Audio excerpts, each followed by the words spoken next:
அன்பு நேயர்களே, நாம் குருவை தேடி போக முடியாவிட்டாலும் நமது சந்தேகங்களுக்கான குருவாக நம் தெய்வங்கள் வருவார்கள், கனவில் வருவார்கள். அவர்கள் என்ன நம்மை போலவா எப்பொழுதும் நம் சந்தேகங்களை தீர்த்து வைப்பதற்கு?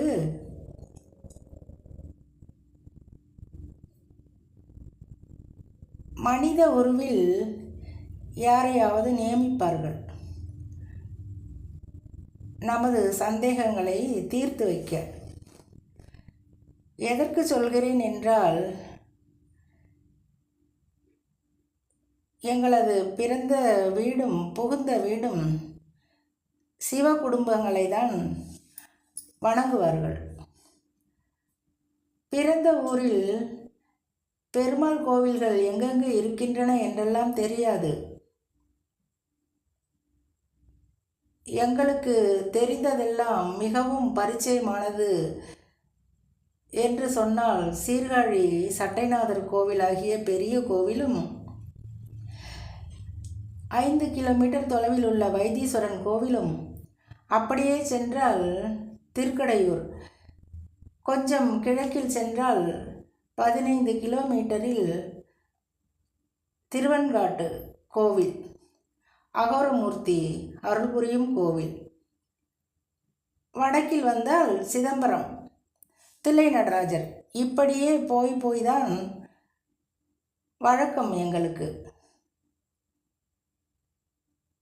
ஆகையால் வீட்டில் பாடுவதும் படிப்பதும் கூட பெரியவர்கள் பிறந்த வீட்டில் சிவபுராணங்களும் கந்தர் அலங்காரமும் இப்படி நிறைய ராமர் கதைகளையும், அதுவும் கம்பராமாயணத்தை அம்மா கரைத்து குடித்தவர், அதை சொல்லிக்கொண்டே இருப்பார்கள். தமிழ் அறிவு அதிகம். செய்யுளாக சொல்லி பொருளையும் சொல்லுவார்கள். எப்பொழுதும் அவர்கள் வாயில் இப்படித்தான் ஏதாவது ஒரு செய்யுளும் பொருளும் சொல்லிக்கொண்டே இருப்பார்கள். கேட்கிறோமோ கேட்கவில்லையோ. இப்படி இருக்கும் பட்சத்தில் நாங்கள் துர்கா நகருக்கு வந்து ஒரு 10 வருடங்கள் ஆகியிருக்கும். அப்பொழுது இங்கு திருநீர்மலை என்னும் கோவில் ஒன்று இருக்கிறது. அதில் அரங்கநாத சுவாமி இருக்கிறார் என்பதெல்லாம் தெரியாது. திருநீர்மலை என்ற பெயர் இருக்கவும் நாங்கள் அணியும் திருநீர் தான் ஏதோ சிவன் கோவில் இருக்கிறது என்று எண்ணிக்கொள்வோம். ஏனென்றால் இப்பொழுதெல்லாம் வீடு மறைத்து விட்டன. நிறைய வீடுகள் உயரமாக எழும்பிவிட்டதால் வீட்டில் இருந்து ரங்கநாதரை தரிசிக்க முடிவதில்லை. 2வது தளத்திற்கு மொட்டை மாடிக்கு போனால்தான் தரிசிக்க முடிகிறது. அப்பொழுதெல்லாம் எழுந்தவுடன் ரங்கநாதர் கோவிலையும், என் தாய் வெட்ட வெளியில் இருப்பாளே அவளையும் அப்படியே கும்பிட்டு விடுவோம். இப்படி இருக்கும் பொழுது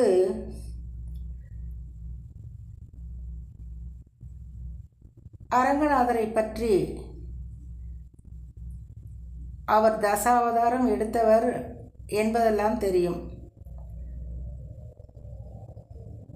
திருமால் அறிந்து கொள்ள முடியவில்லையே என்று எண்ணும் பொழுது, அப்பொழுதெல்லாம் ஓம் டிவி தானே சில வருடங்களுக்கு முன்பெல்லாம். அதை தற்செயலாக டிவியை போட்டால் அருமையாக பெருமாளை பற்றிய உபன்யாசம் சொல்லிக் கொண்டிருப்பார் ஒரு மகானுபாவர்.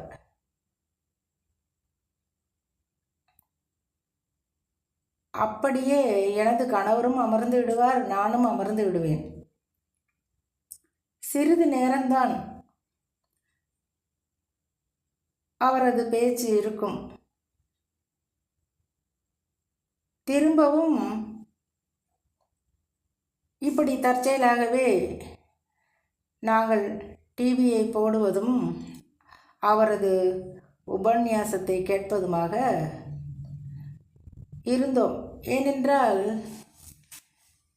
பெருமாள் எனது சந்தேகங்களை தீர்த்து வைக்கின்றார்.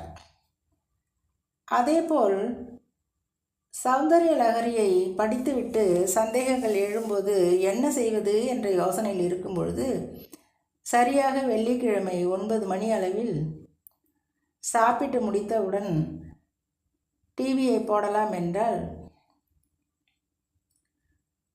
ஒரு அம்மையார் அப்படி சொல்லுவார். சுலோகங்களை சொல்லி விளக்கங்களை சொல்லும் பொழுது அசைய முடியாது நம்மால். ஏனென்றால் பொதுவாக நன்றாக நடத்தும் ஆசிரியர்களை மிகவும் பிடிக்கும் மாணவர்களுக்கு. நாம் எத்தனை வயதானால் என்ன, எல்லாம் அறிந்தவர்களா? ஏதோ கொஞ்சம் அறிந்ததை வைத்து என்னென்னவோ நாமும் பாடுபட்டு கொண்டிருக்கின்றோம். ஆகையால் தெள்ள தெளிவாய் சொல்லும் பொழுது அப்படியே மனதில் பதிந்து விடுகிறது. நான் ஏன் இவர்கள் இருவரை மட்டும் சொல்கிறேன் என்றால், அப்பொழுதிலிருந்து அடியேன் தொலைக்காட்சிகளில் பார்த்து கொண்டு வருவதால் பிடித்து போனது. இப்படித்தான் நம் தெய்வங்கள் அவர்கள் நினைத்தால் கனவில் வந்து நம் சந்தேகங்களை தீர்ப்பார்கள். அடிக்கடி நமக்கு சந்தேகம் வரும் அல்லவா? அப்பொழுது இப்படிப்பட்ட குருவை நமக்கு நியமித்து விடுவார்கள். அன்பு நேயர்களே, நம் அனைவருக்குமே இப்படிப்பட்ட அனுபவங்கள் என்றும் உண்டு.